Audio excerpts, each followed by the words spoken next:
Boa noite, Joca.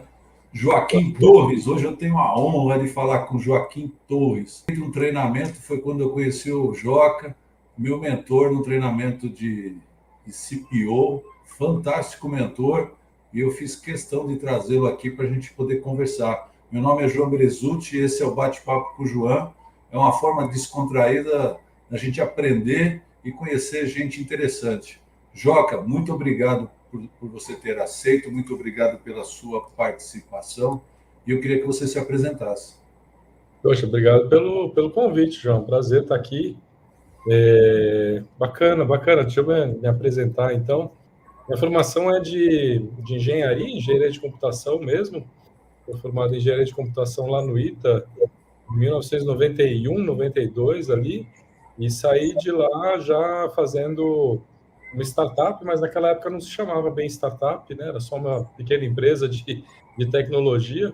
Foi um dos primeiros provedores ali de internet, em 1995, 96.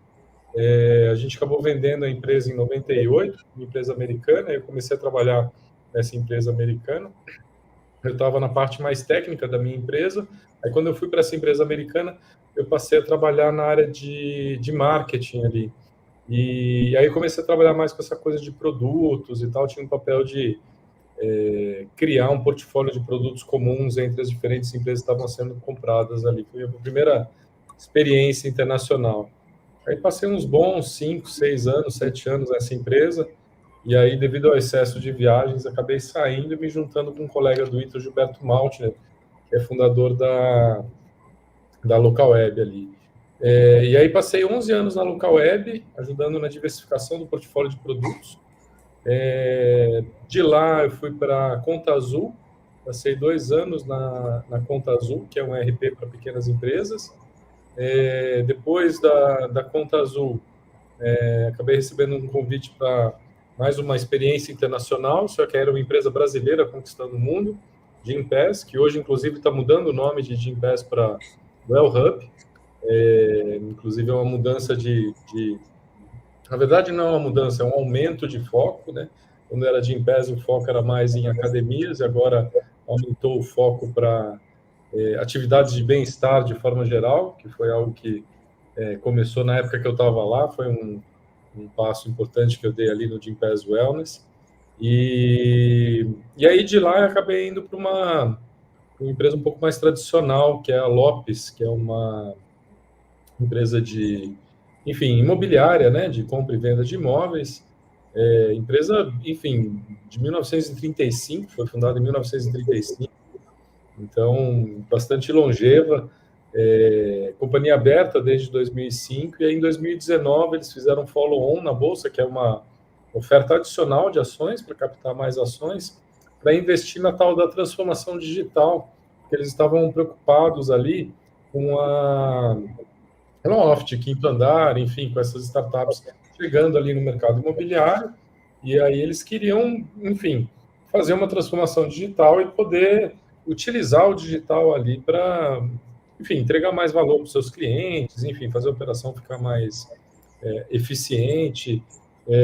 E aí acabaram me fazendo um convite, eu acabei aceitando o convite para liderar o time que eles chamavam ali de Lopes Labs, que era o time de tecnologia, engenharia, produtos, design, marketing também fazia parte desse grupo, que o marketing no mercado imobiliário é majoritariamente digital, né? Então, eu topei o desafio, fui para lá, passei 2 anos lá, foi uma experiência bem bacana, bem divertida. Acabou, inclusive, até gerando o meu 4º livro, né? Ao longo da minha carreira, acabei escrevendo bastante sobre gestão de produto, desenvolvimento de produto. E aí, enfim, depois de 2 anos lá, bastante aprendizado, consegui colocar o barco ali, o navio na direção correta.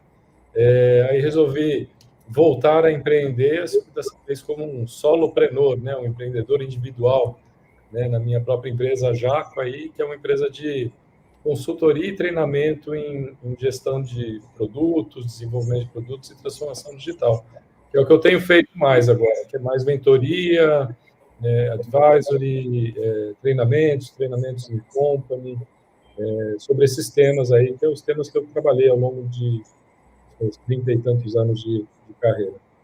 E eu preciso confessar uma coisa, vale muito a pena contratar o Joca. Eu fiz a mentoria com eles, eram várias aulas, cada aula demorava umas 2 horas, 2 horas e meia. Quando chegava no final das 2 horas, você já estava cansado. No dia do Joca, passou as 2 horas, ultrapassou as 2 horas. Quando acabou, eu falei assim, mas já passou? Esse homem tem muito conteúdo, gente. Vale muito a pena vocês contratarem esse cara, porque ele sabe muito do que fala, tá? E eu posso falar como aluno, eu fui aluno dele. Muito bom, Joca, muito bom. Eu sei que você escreveu alguns livros e hoje aqui a gente está falando sobre transformação digital e cultura de produto, né? O que te incentivou a escrever esse livro? Por que você escreveu esse livro, né? Como é que você olhava o mercado quando você escreveu esse livro? Só conta um pouquinho dessa história do que te trouxe essa vontade aí de colocar esse livro no mercado. Legal. Eu já tinha escrito 3 livros, né? O meu primeiro era mais focado em startups, né? Como tirar uma ideia do papel. O segundo deles foi focado na função de gestão de produtos. O terceiro em liderança de times de desenvolvimento de produto. E eu achei que era suficiente, assim, que estava resolvido, né? Mas quando eu passei por essa experiência de transformação digital, eu comecei a entender um pouquinho mais dessa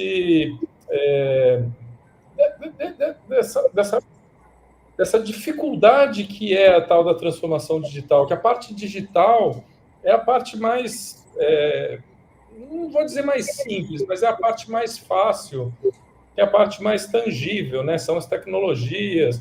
Vamos usar cloud, vamos usar software como serviço, vamos, enfim, agora vamos usar inteligência artificial, enfim, toda essa parte da tecnologia é a parte mais fácil, mais tangível que a gente consegue conversar. Mas tem a parte da transformação, que é mudar a forma como as pessoas lidam com tecnologia, utilizam a tecnologia no dia a dia, constroem a tecnologia, aplicam a tecnologia no dia a dia, que é uma mudança cultural, que é bem mais complexa, né? E eu comecei a perceber que se falava pouco sobre isso, né? Sempre quando se falava de transformação digital, se falava muito mais da questão técnica e muito menos da questão cultural, da questão de mudança de mindset. Então, eu acabei escrevendo um livro com esse foco mais na cultura, né? Quais são os princípios que você precisa observar, né, para você conseguir extrair o máximo da tecnologia, fazer com que a tecnologia, de fato, consiga entregar valor tanto para os seus clientes quanto para melhorar a tua eficiência operacional. Então, o foco todo do livro foi em cima disso. E aí o livro ele é dividido em 4 partes, na verdade, né? A primeira parte é focada em conceitos, para explicar alguns conceitos, né, do mundo de desenvolvimento de produto. Aí ele vem para a segunda parte, que é a parte dos princípios, ou seja, quais são os 4 princípios ali essenciais para uma cultura de produto, que ajuda a construir produtos de sucesso. Aí a terceira parte é a parte onde apresenta algumas ferramentas, né? Então fala um pouco daquilo que a gente viu ali durante a mentoria, visão, estratégia, estrutura de time, fala também sobre OKRs, fala sobre alguns hacks, alguns truques ali que você pode aplicar, né, para conseguir aplicar os princípios ali no dia a dia. E aí termina falando de que isso tudo não acontece sem a 4ª parte, que são as pessoas, né? como é que você ajuda as pessoas a de fato, poderem aplicar esses conceitos, princípios e ferramentas no dia a dia. Então, essa é a estrutura do livro ali, que eu acabei escrevendo, acabou ficando pronto no final do ano passado ali, e tem recebido bons feedbacks, as pessoas têm gostado de forma geral do conteúdo. Muito bom. Indico que compre, né? Porque vale muito a pena. Que eu falei, o homem tem muito conteúdo. Deixa eu agradecer aqui as pessoas que estão assistindo a gente online. Muito obrigado. Aproveitem para fazer pergunta, fiquem à vontade para colocar perguntas aí, conforme a gente vai conversando aí, eu vou lendo e vou colocando aqui para o Joca, tá? Não esqueçam de curtir o vídeo e se inscrever no canal para poder ficar antenado aí com o que está acontecendo, né? Mas muito obrigado. Joca, você falou de transformação digital, né? Dentro do conceito do livro, mas fala para mim quando tudo isso começou. Vamos pontuar um pouquinho melhor a transformação digital e quando tudo isso começou, em que momento que a gente está agora, né? Vivendo esse dilema de transformação digital, porque parece muito simples, né? Quando a gente fala, parece muito simples. Não, vamos digitalizar as coisas, né? Mas não é isso, né? Não, e vai muito além, né? E vai muito além. Eu comecei a me tocar um pouco dessa questão de transformação digital, não foi nem tanto na Lopes. Na Lopes, assim, foi realmente eu brinco que é uma transformação digital raiz, né? Porque, poxa, a empresa lá mais de 80 anos, enfim, era uma empresa familiar, né? Tá na família ali, na terceira geração, a quarta geração está trabalhando ali na empresa também, né? Mesmo sendo uma companhia pública, a família continua trabalhando ali faz parte da governança da empresa. Então, enfim, é uma transformação digital raiz mesmo, né? É super tradicional o mercado, né? Mercado imobiliário.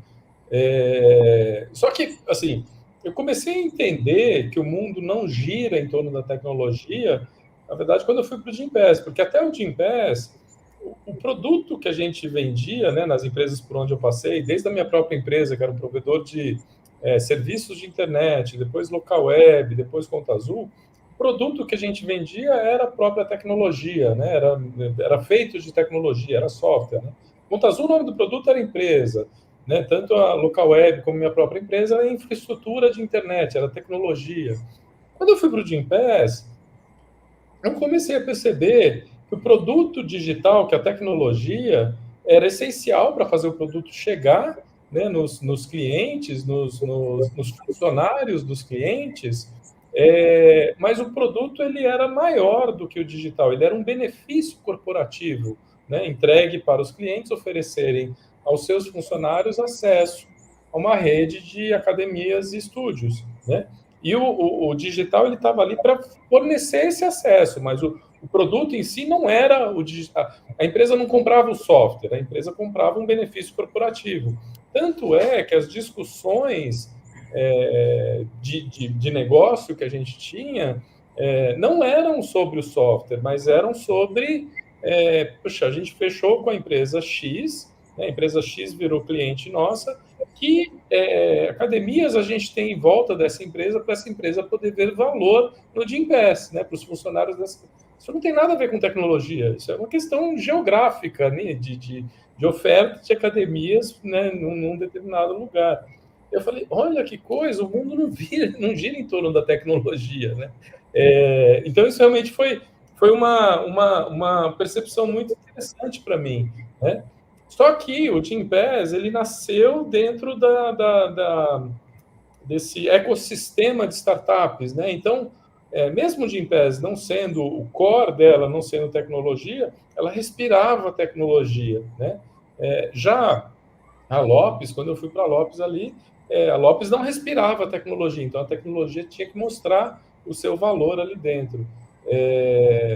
Então, enfim, quando a gente fala de transformação digital, a gente fica tentado a pensar que transformação digital se aplica só nessas empresas tradicionais, que tem ali, né, dezenas de anos, às vezes centenas de anos, e trabalham no mercado tradicional. Então, é um banco, ou é sei lá, um hospital, ou é uma escola, né, ou é uma imobiliária, né?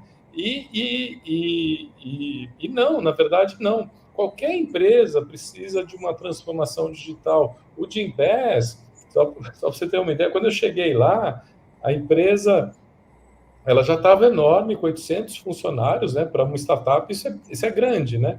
800 funcionários, 150 na Europa, 150 nos Estados Unidos, mas o time de desenvolvimento de produto tinha só 30 pessoas. O que significa isso? Em termos de proporção, menos de 5% da empresa era desenvolvimento de produto, engenharia, produto e design. Né? O restante da empresa, o que era? Eram pessoas de vendas e pessoas de operações, porque o pessoal vendia e tinha que botar para dentro essas vendas. Né? Como o sistema não funcionava bem, não tinha um monte de automações ali, isso tinha que ser feito com planilhas. Né? Então, precisava crescer muito esse time de operações. Ou seja, a maturidade digital, a maturidade de produto do Gympass era uma maturidade muito baixa. Então, essa coisa da maturidade digital, de transformação digital, não é uma exclusividade de uma empresa tradicional, né? Mesmo empresas que são empresas de tecnologia, ou consideradas empresas de tecnologia, eventualmente precisam também ganhar maturidade digital. Isso é interessante, porque, como fala, em casa de ferreiro, espeta de pau, né? É É isso mais ou mesmo. menos isso que acontece, que a gente vê no mercado. Eu estou no mercado aí há mais de 30 anos, então eu entendo o que você está falando. Né? Só que existem empresas que já nasceram no digital, né? E isso é diferente, Joca. Então, mesmo a empresa que já nasce no digital, ela pode nascer no digital, mas sem uma maturidade digital, né? Assim, eu te dou alguns exemplos. Tem um cliente meu que ele faz softwares para cartórios, né? E, poxa, já está no mercado há, sei lá, 20 anos, né? O produto que ele faz é um produto digital, é a essência do produto, é digital, mas a maturidade digital era baixa, né? Por quê? Porque fazia software de uma maneira antiquada, de uma maneira que tinha que escrever lá o PRD, né, o Product Requirement Document, né, o documento de requisitos de produto. Então era uma maneira antiga. A LocalWeb mesmo, a LocalWeb eu entrei lá em 2005, e em 2005 eu me lembro que uma das primeiras coisas que eu fiz foi preencher também um PRD dessa grossura aqui, de um produto novo que a gente estava desenvolvendo. Por aí umas 35, 40 páginas de especificação de produto. Né? Eu me lembro que eu gastei um bom tempo fazendo essa especificação para deixar ela completinha, mesmo, com todos os detalhes, né? Detalhes de fluxo do produto e tal. E aí fui lá, entreguei, né, marquei uma reunião com o time de engenharia, entreguei para o time de engenharia, expliquei como é que funcionava, alguma dúvida, não, tá tranquilo, qualquer dúvida vocês me perguntam, perguntamos, não, tá de boa, a gente vai conseguir fazer tudo aqui. E aí entreguei para eles e beleza, e a cada 1, 2 semanas ali eu perguntava, e aí, tá tudo bem, alguma dúvida? Não, tá correndo tudo bem, tudo tranquilo e tal. Aí foi 3 meses depois, eles me entregaram o produto pronto, opa, maravilha, né? Aí fui lá olhar, testar e tal, e, tá faltando um negócio. Putz, será que eu esqueci de especificar? Aí eu olhei a especificação ali e, tá aqui a especificação, putz, eu não esqueci. Aí eu fui lá conversar com o pessoal e falei, puxa, o que aconteceu? Essa parte aqui está especificada aqui, mas vocês não colocaram, né? Aí eles viraram para mim e falaram, então, é que a gente estava com prazo meio apertado, a gente tinha que tirar alguma coisa, a gente optou por essa, que pareceu ser a menos importante. Como assim, né? Como assim? Pô, podia vir falar comigo, né? Vamos conversar, né? Podia vir, né? Poxa. Ou seja, maturidade digital lá embaixo, mesmo uma empresa digital, cujo produto é digital, né? Maturidade digital lá embaixo, a gente foi evoluindo a nossa maturidade digital ao longo do tempo. A gente foi aprendendo sobre metodologias ágeis, sobre cultura ágil. Depois a gente foi aprendendo mais sobre essa cultura de produto, né? A gente trouxe gente para fazer treinamento com a gente, ajudar a gente enfim, a entender um pouco desses princípios, né, de cultura de produto e tal.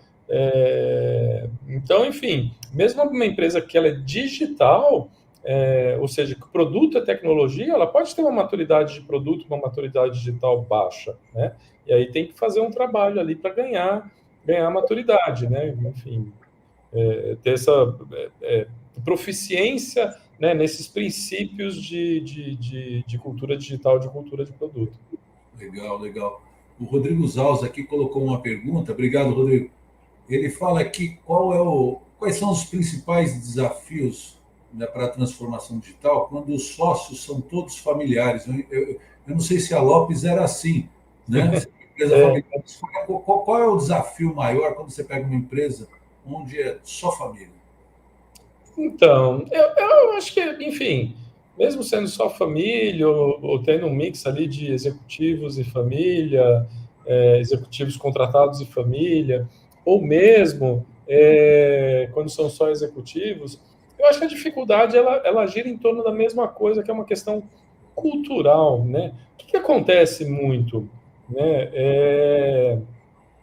Os executivos, quem está mais na área de negócio, tem essa certeza que sabe o que tem que ser construído e que o time de TI ou o time de tecnologia está ali simplesmente para fazer o que eles querem, né? Então, poxa, eu acho que tem um app, a gente precisa construir um app. Então, o time de tecnologia constrói o app aí para mim. O que precisa ter nesse app? Precisa ter isso, precisa ter aquilo outro. Mas a pessoa ali de negócio, sejam eles familiares, sejam eles executivos contratados, estão falando isso de achismo, né? De olhar outros apps. Eles não têm um conhecimento profundo, né? Não fizeram um trabalho ali, né? De entendimento.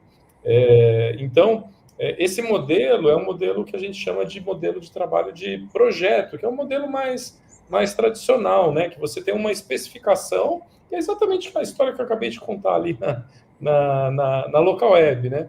Eu fiz uma especificação super detalhada ali, entreguei para um time de projeto, que foi lá, entregou aquilo que eu pedi, aí nem, enfim, teve dúvida, falou, não, eu preciso entregar no prazo, vou cortar a coisa aqui e vou entregar, não importa. Se isso vai dar resultado ou não, não me importa, né? Então, acho que é uma questão mesmo de mudança de mindset mesmo, né? Da gente trazer times, né? A gente criar uma cultura de time que ela vai além da entrega do projeto, né? Que vai se preocupar com a entrega de resultado, né? A busca da entrega de resultado. Foi uma coisa que a gente conversou bastante ali na mentoria CPO, né? Que é esse foco da entrega de resultado, né? Puxa, um exemplo que eu adoro dar é o exemplo do app do corretor ali da Lopes. Esse é um exemplo muito, muito bacana. Que é assim, quando eu cheguei na Lopes, o pessoal estava trabalhando ali e aí eu ponho entre aspas, né? No MVP do app do corretor. E aí eu ponho entre aspas por quê? Porque eu perguntei, tá, vocês estão chamando de MVP, mas há quanto tempo está em desenvolvimento? Eles me disseram que estava em desenvolvimento já fazia 7 meses. Aí eu falei, putz, 7 meses não dá para a gente chamar de MVP, né? E aí depois eu fiquei sabendo que além dos 7 meses, já fazia 5 meses que eles tinham feito um discovery para descobrir tudo que precisava colocar dentro daquele app. Poxa, um ano, né? Um ano não dá para a gente chamar de MVP. Aí eu expliquei, olha, MVP é um mês no máximo, né? Idealmente menos, né? Quanto menos tempo, melhor. Aí eu perguntei, pô, qual que é o problema aqui que a gente está querendo resolver? Qual que é a principal dor aqui que a gente está querendo resolver? E aí eles me explicaram algo que depois que a gente pensa fica bem, bem óbvio, que é o lead, né? O lead é uma pessoa interessada no imóvel. O lead, quanto mais rápido o lead chega na mão da corretora e a corretora responde para esse lead, maiores são as chances dessa corretora engajar numa negociação. Né? Pense, quando a gente vai, né, buscar alguma informação, que a gente está querendo comprar alguma coisa, quanto mais rápido nos retornam, mais engajado a gente fica. Então, é absolutamente natural. Eles tiveram a brilhante ideia de fazer um app com push notification, né?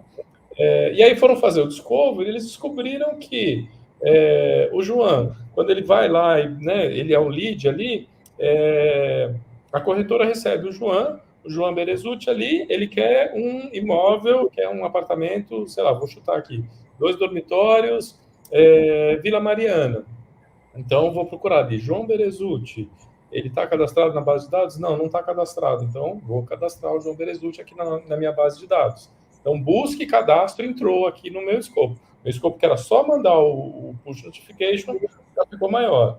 Ah, ele quer um apartamento 2 dormitórios na Vila Mariana, deixa eu procurar outros imóveis similares para mandar para ele, porque quanto mais imóveis eu mandar uns 5 ou 6, as chances dele ficar interessado em fazer uma visita em pelo menos um aumenta. Então, busca de imóvel, envio de imóveis, isso cresceu e ficou enorme, né? E aí, o que a gente conversou ali? Falou, poxa, ó, tá vendo? A coisa cresceu, a gente está 1 ano desenvolvendo esse app. A gente tem parado no app com push notification. Deixa a corretora fazer todo o resto da jornada dela como ela já fazia. Alguma coisa ela já se virava, né? E aí ela já recebe o push notification.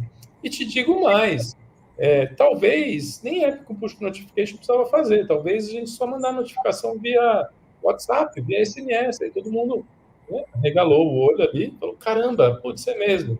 Aí a gente conversou ali e falou, vamos fazer? Vamos, né? Aí o WhatsApp é um pouquinho caro, né? Pelo menos era na época, mas notificação SMS a gente já tinha até um contrato assinado ali com um fornecedor. E aí a gente acabou fazendo, coisa de 10 dias, estavam todas as corretoras e corretores recebendo, né? Então, quando eu falo de mudança de mindset, é muito isso, né? Mudança cultural mesmo. Em vez de você chegar para o time de TI e falar, vamos fazer um app com push notification, né? E tem que ter isso, e tem que ter aquilo, e tem que ter aquilo outro. Fala, não, a gente tem um problema para resolver. A gente quer que o lead chegue mais rápido possível na mão do corretor. Time, vocês sabem de tecnologia. Vocês descobrem a melhor maneira de resolver esse problema. É uma mudança de mindset, né? Então, acho que falando qual é o principal problema, isso é empresa familiar, empresa não familiar, isso é geral. As empresas, de forma geral, né, as pessoas de negócio que não entendem de tecnologia, elas tendem a ver a tecnologia como uma área servil, né? Eles definem o que fazer e a tecnologia faz. Quando, na verdade, a ideia seria, vamos trazer um problema para a tecnologia sabe, né, o que tem à disposição em termos de tecnologia para resolver aquele problema. Boa. E você falando isso, a gente entra naquele dilema, né? A gente está fazendo um projeto ou a gente está fazendo um produto, né? Porque o que eles estavam fazendo, na verdade, era um projeto, não era um produto, Exato. né? Exatamente. Conta um pouquinho, porque tem esse negócio, né? Você tem que ter cultura de produto, não de projeto, né? Porque é a forma de pensar, é a forma de construir, é o roadmap que você vai colocar, né? É como você vai customizar. Então, explica um pouquinho isso aí. Como é que a gente tem que olhar produto e como é que a gente tem que olhar projeto? É diferente. É bem diferente, é bem diferente. Porque o que acontece? Né? E esse exemplo que eu acabei de contar, ele ilustra muito bem.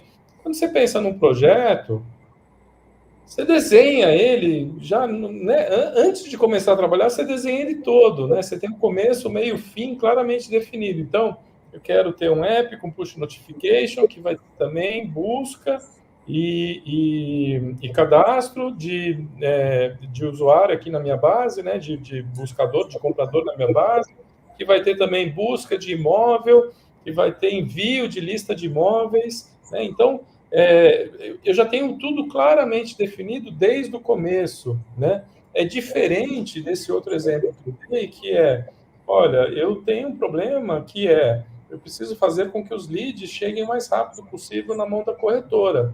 Como que eu vou fazer isso? Não sei. Agora, eu sei que se eu fizer o lead chegar o mais rápido possível na mão da corretora, quanto mais rápido eu fizer isso acontecer, melhor é para os negócios. Então, time, pensa em alguma solução, testa a solução. Então, eu não sei qual é o caminho, eu sei o resultado que eu espero, mas eu não sei o caminho que eu vou perseguir para chegar nesse resultado. Então, esse, em grosso modo, é uma diferença grande que existe entre um e outro. Enquanto eu tenho uma clareza muito grande do começo, do meio e do fim daquilo que eu estou construindo, então eu vou construindo pedacinho por pedacinho, por pedacinho, por pedacinho. No outro, eu sei qual é o resultado que eu espero, mas eu não sei o caminho que eu vou fazer para chegar lá, né? Inclusive, quando eu estava na Lopes, eu usava 2 exemplos de fora do mundo da tecnologia para explicar a diferença entre projeto e produto, né? Então, eu usava um exemplo que era do mundo imobiliário, que era assim, um prédio, quando você vai construir um prédio, né, quando você pensa ali, né, no projeto do prédio, isso o próprio nome diz, é um projeto, né? Poxa, eu tenho um projeto aqui, eu tenho terreno, naquele terreno vai aquele projeto, aí eu vou conseguir o financiamento ali, eu incorporadora vou conseguir o financiamento, aí depois eu vou fazer o lançamento disso, vou construir lá o decorado, né, para chamar as pessoas para verem, vou fazer o lançamento, vou começar a vender o imóvel na planta, depois que eu conseguir X unidades que eu vendi na planta, aí eu começo a construção do prédio, aí eu vou construir o prédio, vou fazer a fundação, vou fazer o edifício, depois vou fazer o acabamento, enfim, todas as fases ali, até que eu termino de construir o prédio e entrego as chaves. Projeto claramente definido, né? Agora, uma vez que eu entreguei o prédio, aí eu vou para uma fase em que eu posso olhar o prédio como um produto, né? Por quê? Eu não sei o que vai acontecer dali para frente. Pessoas vão se mudar para esse prédio, algumas pessoas vão vender, outras pessoas vão alugar, algumas pessoas vão se juntar ali e formar um condomínio, né? E aí essas pessoas vão olhar aquilo que tem de área comum do condomínio. Ah, eu não sei se isso aqui está bom, eu quero mudar, não quero mudar. Aí aquela região ficou uma região um pouco mais perigosa, precisa instalar câmera, precisa mudar a guarita de acesso. E à medida que vai evoluindo, o prédio, o condomínio, ele vai se adaptando às necessidades das pessoas que estão morando lá dentro. Você não sabe o que vai acontecer depois. Você vai se adaptando de acordo com as necessidades para quê? Para se acomodar aos objetivos que você tem para aquele prédio, né? Que é diferente de você construir o prédio e entregar o prédio. São dois cenários diferentes. Outro exemplo que eu gosto de dar também é quando duas pessoas resolvem se casar, né? Resolvem, né, compartilhar a vida, né? Quando elas resolvem se casar, tem todo o processo ali, né? Noivado, aí vai ter resolvem fazer uma cerimônia de casamento, aí resolvem fazer uma festa de casamento, aí depois tem a lua de mel, enfim, tudo isso são projetos, né? Vários projetos com começo, meio e fim, claramente. Onde que a gente vai passar? Que banda que a gente vai contratar? Vai ter música ao vivo? Ou vai ser DJ? Ou vai ser, enfim, né? Que comida a gente vai servir? Que bebida? Que lugar? Enfim, tem uma série de decisões aqui a serem tomadas, mas é bem projeto mesmo. Voltou, chegou da lua de mel, as duas pessoas começam a viver, e, em teoria, para sempre, né? Até que a morte os separe, né? Então, poxa vida, vai ter filho, cada um vai ter sua vida profissional, né? E vai ter aquela convivência comum, e aí as famílias de cada um, né? Natais, enfim, festa de fim de ano, tem toda uma série de situações ali que você vai ter que ir se adaptando, que é tipicamente vídeo de produto. Vai se adaptando para quê? Tem o objetivo de ter uma vida feliz, tem um objetivo claramente definido ali. Então, essa é a grande diferença entre produto e projeto, né? E não são dicotômicos, né? Às vezes você precisa usar um pouco de projeto para terminar uma determinada coisa, mas a maneira de você gerenciar produto ela é um pouco diferente da maneira de você gerenciar um projeto. E acho que esse exemplo da Lopes ele deixa bem claro, né? Um app com push notification versus gerar mais leads, né? São duas coisas muito, muito diferentes. Ótimo, ótimo. O Thiago Vespa colocou uma pergunta aqui. Gente, eu vou seguindo, tá? De vez em quando eu vou lendo aqui, mas vou ler todas aqui, tá? O Thiago Vespa colocou aqui. Se você acha que experimentar, né, fazer prova de conceito é necessário na transformação digital, ou é perda de tempo e devemos ir em algo muito bem estabelecido? Boa pergunta, Thiago. Na verdade, assim, eu acho que esse é o principal caminho para a gente conseguir emplacar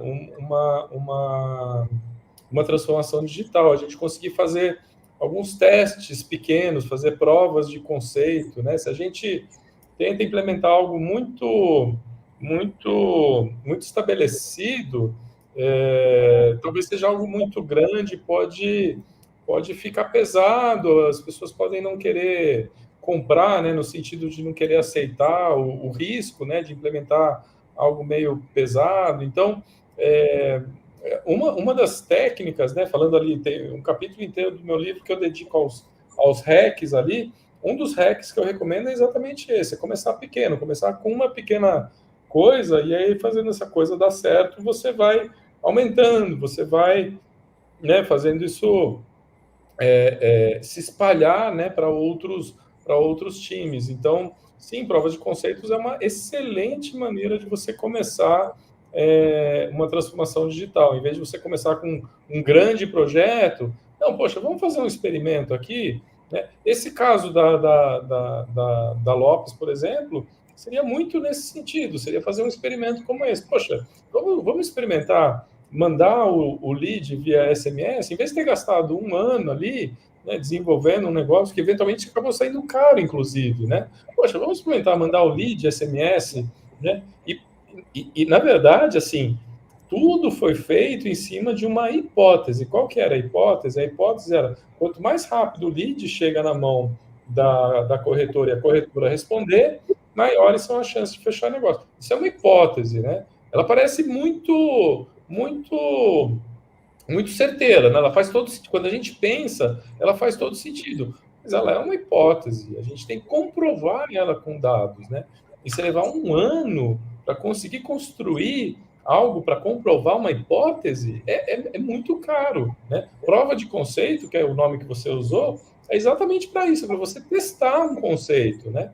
Então, muito mais barato você construir algo em 10 dias, mandar SMS e testar. E para ficar mais barato ainda, você não precisaria nem mandar para todos os corretores e corretoras. Você manda para uma população ali, para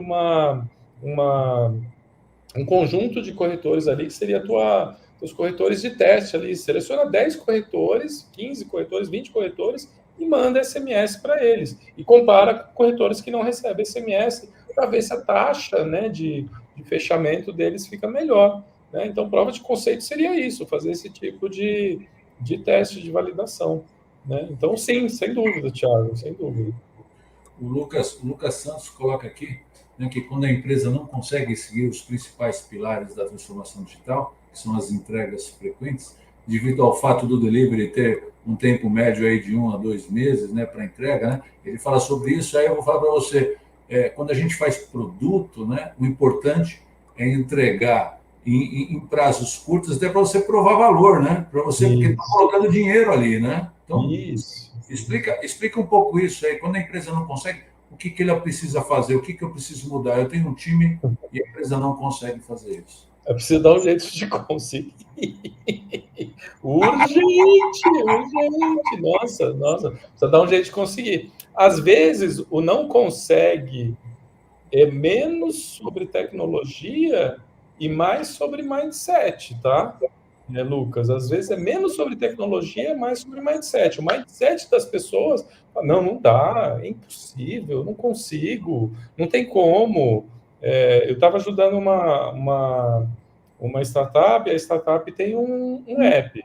E aí, uma das primeiras coisas que eles falaram, quando eu comecei a falar, olha, precisa botar coisa no ar todo dia. Aí você fala, mas é app, tem todo o ciclo de aprovação da loja. Eu falei, precisa colocar coisa todo dia, porque senão como é que você testa as coisas, né? E aí provocando, e aí algumas respostas eu dei, outras eu deixei o pessoal trazer por conta própria. Mas, poxa, beleza, app, né, não tem jeito, tem o ciclo de aprovação, mas você pode fazer um pedaço do app e o WebView, né? Você faz o WebView, você consegue mexer no WebView a hora que você quiser, porque é web, né? Você pode mexer no back-end, né? Web tem uma parte back-end dele, você consegue mexer a qualquer momento, né? Então, às vezes está na cabeça das pessoas mais do que na tecnologia, né? As pessoas acabam ficando meio travadas em relação a isso. Estava até conversando agora há pouco com o time ali, e o time falou, não, essa coisa do entregar todo dia, eu achei que era muito difícil e tal, mas agora eu estou vendo, não, poxa, nem é tão complicado assim. Às vezes é uma questão que está na cabeça das pessoas, mais do que uma trava de tecnológica mesmo, viu, Lucas? É uma questão de... E aí, assim, poxa, você está falando que é em média 1 a 2 meses para entrega, tenta, bom, tá em 2 meses, tenta fazer a cada mês, tá em um mês, tenta fazer a cada 15 dias.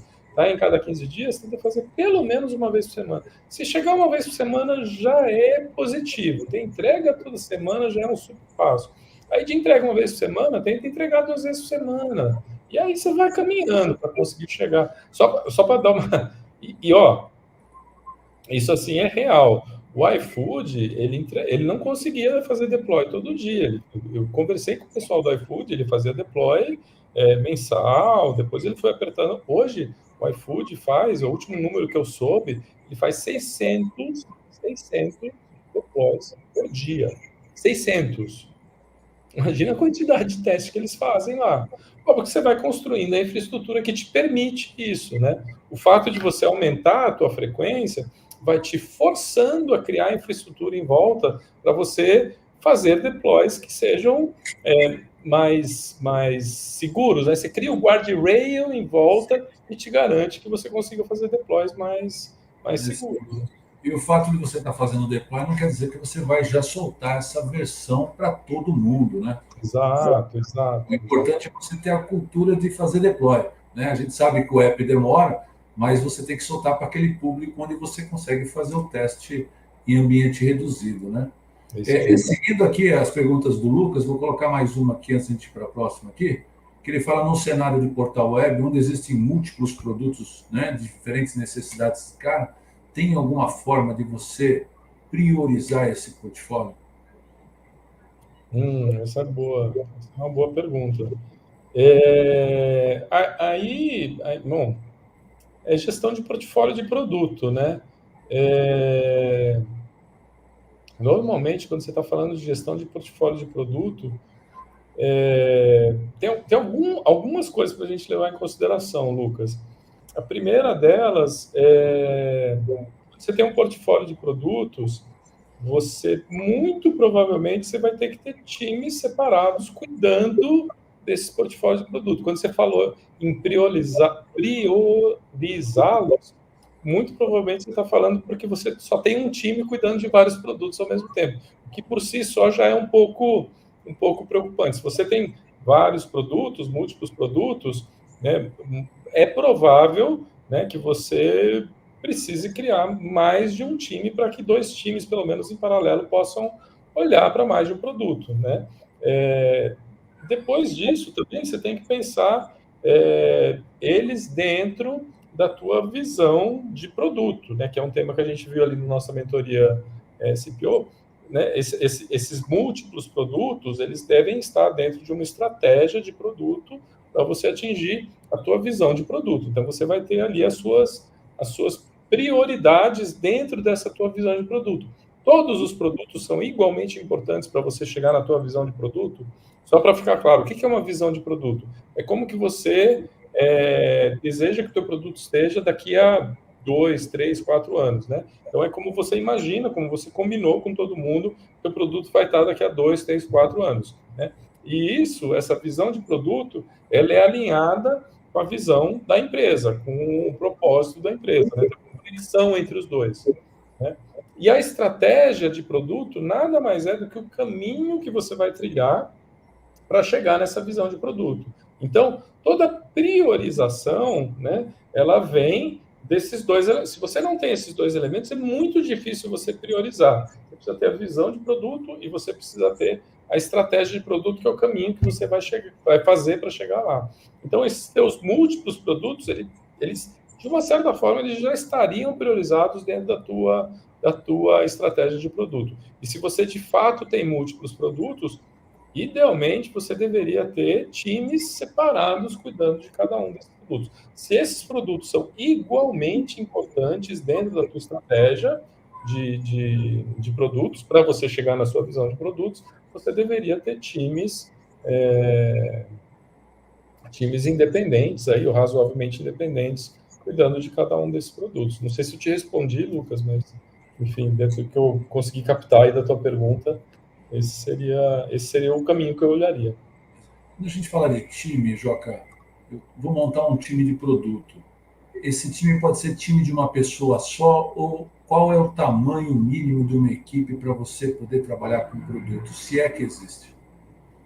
Olha, assim, mínimo seria você ter pelo menos umas 2 pessoas desenvolvedoras, uma pessoa de produto, outra pessoa olhando a parte mais de experiência do usuário, design ali, seriam umas 4 pessoas, assim.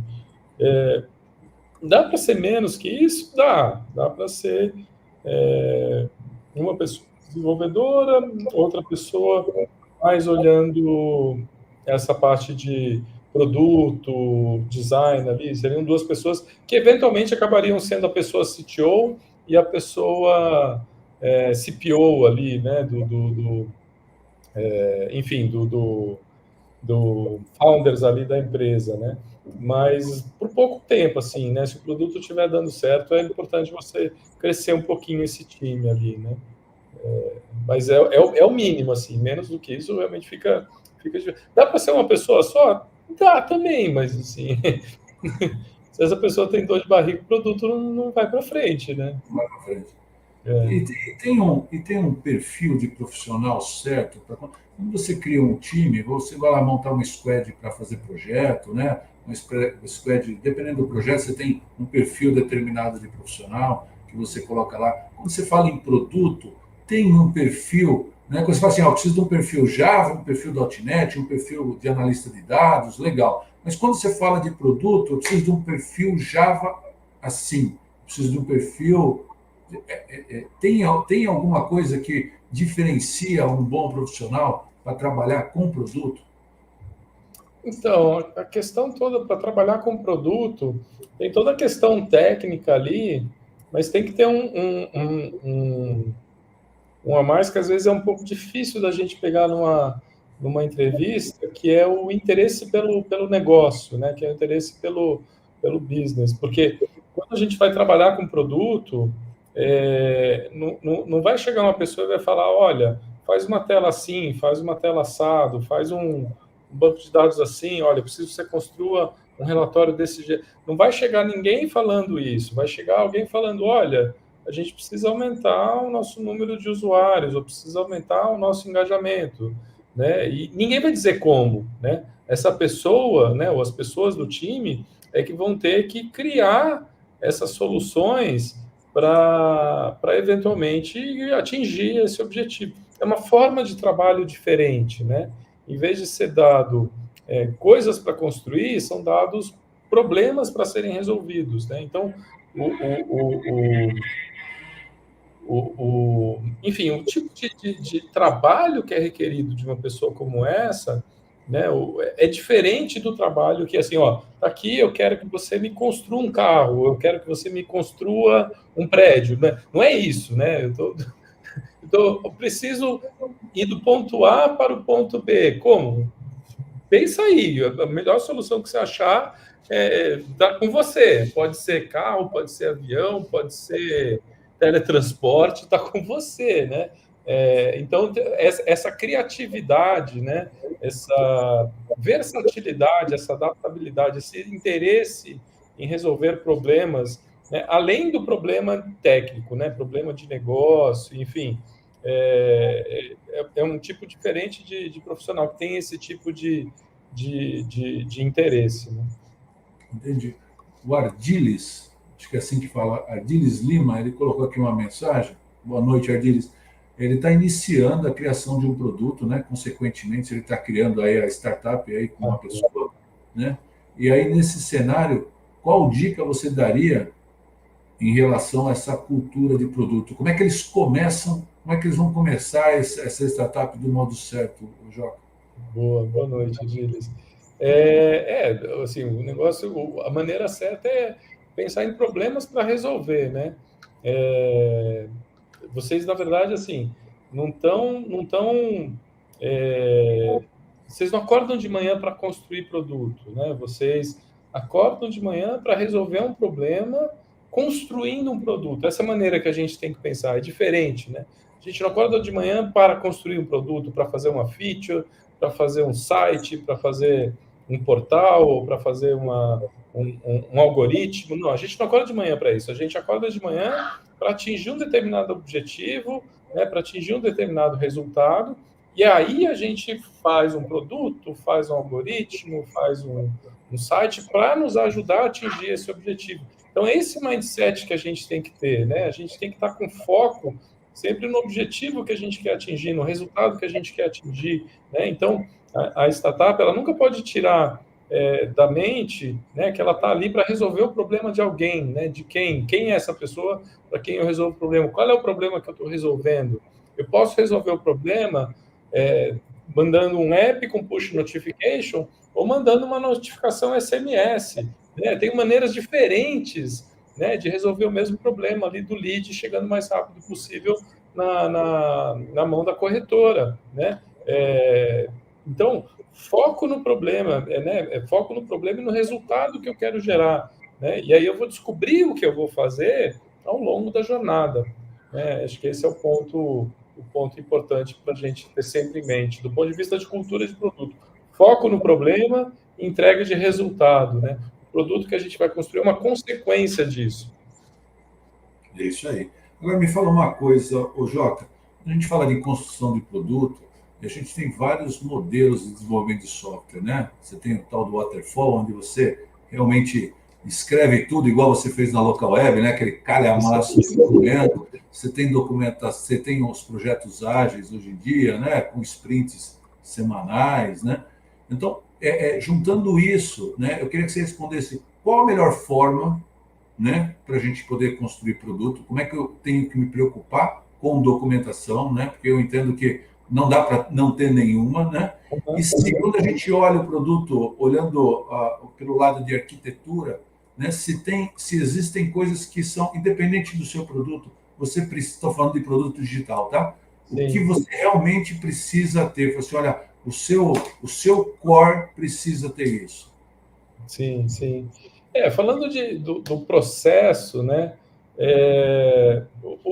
Os processos que vêm ali do ágil, eles são bons, mas o problema é que quando a gente começa a olhar os processos ágeis e olhar eles com esse olhar de processo, a gente começa a ir atrás de certificação, e aí começa a perder um pouco da natureza. Eu acabei de ler um livro, eu gostei muito do livro, que ele se chama Joy of Agility, né? Ou A Alegria da Agilidade, que é escrito por uma pessoa que pratica métodos ágeis há muito, muito tempo, fundador de uma empresa chamada Industrial Logic. Enfim, já deu consultoria, treinamento até para o pessoal do Google, enfim, para várias empresas de vários lugares. E é muito legal, porque numa das entrevistas ele fala: eu gosto muito, muito de Agile, mas eu não tenho nenhuma certificação de ágil e falo isso com gosto. Falo isso com gosto. Né? Por quê? Porque é muito mais um mindset, né? Essa coisa do ágil é muito mais um mindset do que esse monte de processos e papéis e tal. A ideia de ter criado os processos e papéis era mais para ajudar a criar esse mindset. Mas o mindset do ágil tem muito a ver com aquilo que a gente estava falando, de colocar o teu produto na frente do cliente para você, rápido, né? Para você testar logo com o teu cliente. Esse foco no problema antes de você pensar na solução, esse foco na entrega de resultado, né? Que são muito desses princípios, né? O problema é que as pessoas acabam se focando na ferramenta e no processo, esquecendo os princípios que estão por trás, né? O que a gente quer? A gente quer entregar valor, a gente quer entregar valor para o nosso cliente, a gente quer entregar valor para a empresa que é dona do software, né? A gente quer resolver o problema do nosso cliente, a gente quer atender a necessidade dele. Quanto mais rápido a gente fizer isso, melhor para todo mundo. Então, o que acontece com as metodologias ágeis é que elas acabaram se transformando numa indústria, infelizmente. Né? Enfim, não sei se você já ouviu falar, já deve ter ouvido falar do SAFe. Né? O SAFe é um negócio enorme, enorme, enorme, que é o tal do ágil em escala, que acaba criando um monte de certificações ali, que acaba perdendo a natureza, né, do desenvolvimento de software ágil de fato, né, que são esses princípios, né?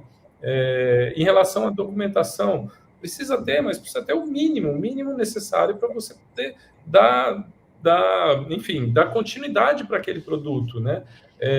Porque documentação precisa ser mantida, né? Porque pior do que não ter documentação é você ter uma documentação desatualizada. Isso é horrível, né? Muitas vezes o próprio software deveria funcionar como uma documentação, né? Se você escreve bem o software, esse software pode funcionar como uma documentação, e aí você tem uma documentação mínima em cima desse software. Existem técnicas para você escrever software, que o software já funciona como uma documentação por si mesma, né? Falando de arquitetura, então, quando você pensa em arquitetura, o que você tem que pensar? Você tem que pensar numa arquitetura que te permita testar rápido, que te permita deployar rápido. Então, você precisa criar uma arquitetura que te permita colocar o software em produção rápido e que, se der algum pau, que você consiga voltar atrás rápido, porque você precisa dessa agilidade constante, né? A qualquer momento você possa botar software em produção, deu erro, você volta atrás e corrige sem nenhum problema, sem grandes danos, né, para a população em geral. Então, quando a gente fala de arquitetura, é isso, monitorar, né, boa monitoração, e uma arquitetura também que te permita você ter dados, né, que você só vai conseguir monitorar se você tiver bons dados ali. Então, quando fala de arquitetura, eu penso nesses pontos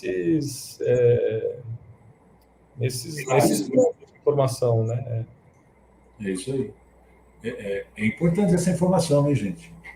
Quando a gente faz produto, precisa pensar nisso, senão a gente morre na curva. Para que olhar para trás não dá mais tempo, aí tem que reescrever tudo. Aí é uma loucura. E pensar na escala, né? Tem que ser escalável, né, Joca? É isso aí. É importante também, né? Tem que pensar bastante na escala. O Lucas coloca uma outra pergunta aqui, ele fala que no seu livro você aborda as funções lá de PO e PM. No entanto, na minha empresa, a empresa dele, né, não foi possível evitar a atuação conjunta de ambos. Como podemos garantir uma convivência viável e eficaz? Putz, Lucas, eu precisaria entender direito o que cada um está fazendo, o PO e o PM, porque, assim, no mundo ideal, assim, o PM ele é um PO mais sênior, né? O PO ele especifica e prioriza, enquanto que o PM ele especifica, prioriza e define a visão e estratégia, né? Se você diz que existem os dois papéis trabalham juntos dentro de um time, e que não dá para ficar só com um dos dois papéis, que é o que eu estou entendendo da sua pergunta, precisaria entender o que cada um faz. O que eu já vi, não sei se é o caso do que acontece, Lucas, na tua empresa, é que às vezes o PM ele acaba assumindo algumas funções que não deveriam. Ah, tá, entendi. No caso, o PO acaba cuidando somente do delivery, o PM da estratégia. O PM deveria cuidar de tudo, e esse delivery precisa entender um pouco melhor do que é cuidar do delivery, mas o PM deveria cuidar de tudo, né?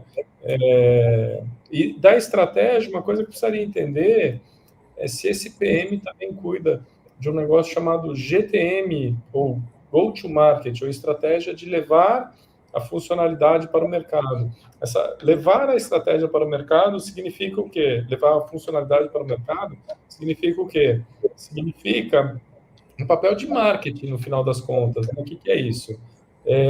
Você contar para o mercado, né, tanto interno como externo, que você tem uma nova funcionalidade, ou que você tem um novo produto, e que essa nova funcionalidade, esse novo produto resolve um problema super bem, né? Então, Sales Enablement, né, habilitar o time de vendas a vender, isso é uma tarefa, né, dessa estratégia de go-to-market. Habilitar o time de Customer Success, né? Enfim, toda a comunicação, né, preparar a comunicação no site, comunicação com o cliente, tudo isso aí faz parte da estratégia de go-to-market, né, de levar o produto para o mercado, que muitas vezes acaba caindo no colo do PM, com um papel de estratégia, mas que na verdade é um papel mais conhecido como product marketing, né, ou marketing de produto. Talvez, às vezes, o que acaba acontecendo, o PM cuidando mais dessa parte de marketing de produto, e aí realmente não tem jeito, aí não é muita coisa para fazer mesmo. Então pode estar acontecendo isso, Lucas.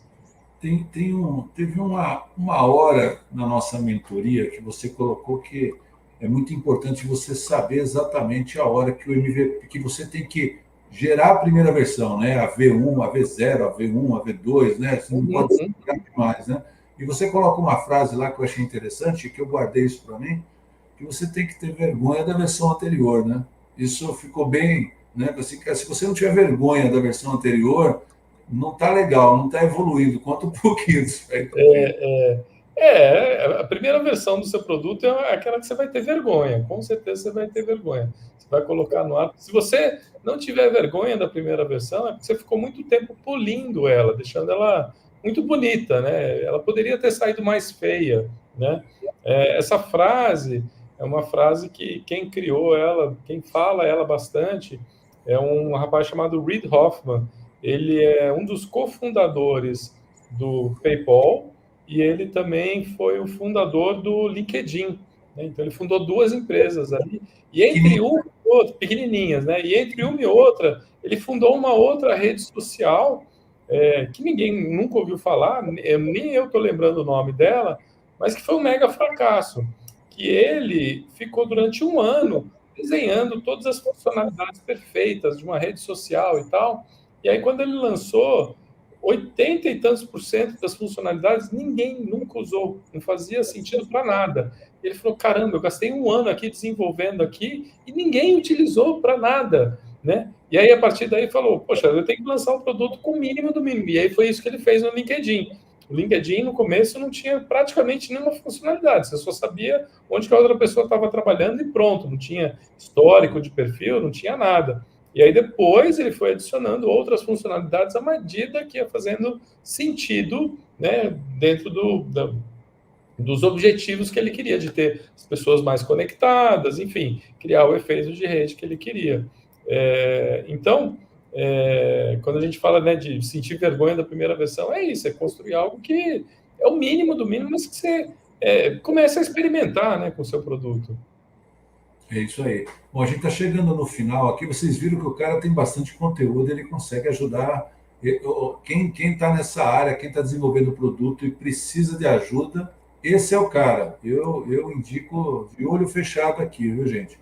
Então, para a gente não estourar o tempo aqui, Joca, fala um pouquinho. Se alguém precisar falar com você, se eu preciso da sua consultoria, como é que funciona, como é que você está atuando hoje dentro da Diaco, como é que é esse processo, como é que te acham e o que você consegue trazer de benefício aí para as empresas? Bacana. Bom, enfim, eu tenho ajudado as empresas, né, nesse modelo tem treinamento, né? Eu faço treinamento de produto, de gestão e desenvolvimento de produto, transformação digital. Tem a própria mentoria mesmo, em que aí são sessões de 1 hora, enfim, por mês ou a cada 15 dias. É como a gente fez aqui, né? Traz perguntas, a gente vai conversando em cima disso. Tem também talks, né? Eu posso fazer talks ali, pode ser. Isso é uma maneira bacana de levar esse mindset de produto, né? Cultura de produto para a empresa como um todo, para um pedaço significativo ali da empresa. Faço diagnóstico também de times de produto para ajudar a ver como é que está o time de produto hoje, quais seriam, né, os pontos ali principais de atenção. Enfim, e estou aberto a experimentar novas maneiras aí também de interagir. Estou totalmente à disposição, colocando aí meu conhecimento e minha experiência à disposição no que eu puder ajudar. E como as pessoas te acham, Joca? Pode me achar ali no LinkedIn, Joaquim Torres, ou no meu site ali, jaco.com, estou ali também. Ótimo. Os dados do Joca vão ficar aqui na descrição do vídeo, tá, gente? Joca, muito obrigado. Quero agradecer a todo mundo aí que assistiu o nosso bate-papo. Agradecer você por ter aceito aí e passado esse seu conhecimento aí. E